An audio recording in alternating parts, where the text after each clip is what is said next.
حسبي ربي جل الله ما في رب اشرح لي صدری ویسر لی امری واحلل عقدۃ من لسانی یفقہوا قولی۔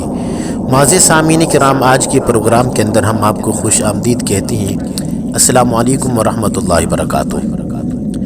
معزز سامعین کرام، جس طرح کہ آپ کو معلوم ہے کہ قرب قیامت امت احمد کے لیے جو سب سے بڑی آزمائش وہ دجال والا فتنہ ہوگا، اور رحمت دو عالم صلی اللہ علیہ وسلم نے ارشاد فرمایا کہ تم ہر نماز کے بعد اللہ سبحانہ و تعالی سے دجال والے فتنے کی پناہ مانگا کرو، کیونکہ یہ بہت آزمائشی اور بہت سخت قسم کا مرحلہ ہوگا۔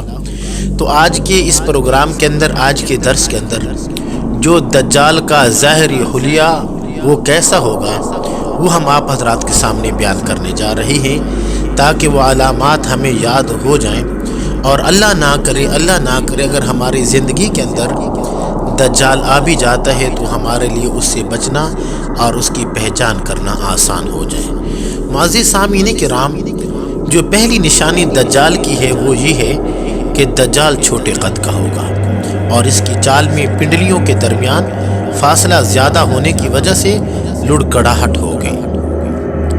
اس کے سر کے بال نہ ریشمی ہوں گے اور نہ نرم ہوں گے، اس کے سر کے بال گھنے ہوں گے، اور اس کی بائیں آنکھ کانی ہوگی گویا کہ انگور کا دانہ ہے، اور اس کی جلد سفید ہوگی، وہ کھلی پیشانی والا ہوگا۔ اس کی دو آنکھوں کے درمیان کاف فا را لکھا ہوا ہوگا۔ مومن میں سے پڑھا ہوا اور ان پڑھ ان حروف کو پڑھ لے گا۔ دجال بانجھ ہوگا، اس کی کوئی اولاد نہ ہوگی۔ تو محترم سامعین، مذکورہ صفات کو اس طرح جمع کیا جا سکتا ہے کہ دجال چھوٹے قد کا ہوگا اور موٹی جسامت کا ہوگا اور بڑے سر والا ہوگا، اور دونوں آنکھوں میں عیب کہ بائیں آنکھ کانی ہوگی جیسا کہ انگور کا دانہ ہوتا ہے، اور دائیں آنکھ پر ابرو لٹکا ہوا ہوگا۔ اس کے سر کے بال سخت اور گھنے ہوں گے، اس کی جلد مائل بسفیدی ہوگی، اور اس کی دونوں پنڈلیوں کے درمیان زیادہ فاصلہ ہوگا، اور اس کی دونوں آنکھوں کے درمیان کاف فا را لکھا ہوا ہوگا۔ معزز سامعین کرام، دعا یہی ہے کہ اللہ رب العالمین ہم سب کو اس دجال والے فتنے سے ہماری حفاظت کریں۔ اب جو دوسری چیز جو آپ حضرات کے سامنے میں بیان کرنے جا رہا ہوں وہ یہ ہے کہ دجال یہ کہاں سے نکلے گا۔ یاد رکھیے، حضرت ابو بکر رضی اللہ تعالیٰ عنہ سے مروی ہے کہ رحمت دو عالم صلی اللہ علیہ وسلم نے ارشاد فرمایا کہ دجال زمین کے مشرقی جانب سے نکلے گا، جسے خراسان کہا جاتا ہے، جو کہ آج کے زمانہ میں ایران میں واقع ہے، اور بہت ساری قومیں اس کی پیروی کریں گی جن کے چہرے موٹے اور گولائی میں ہوں گے۔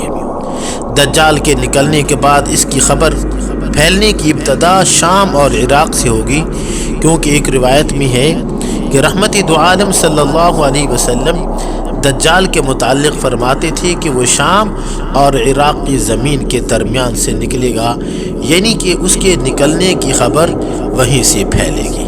اللہ اکبر۔ تو محترم سامعین، یہ جو اس کی دجال کی جو نشانیاں، جو ظاہری حلیہ اور اس کے نکلنے کی جو جگہ تھی وہ بیان کر دی گئی ہے۔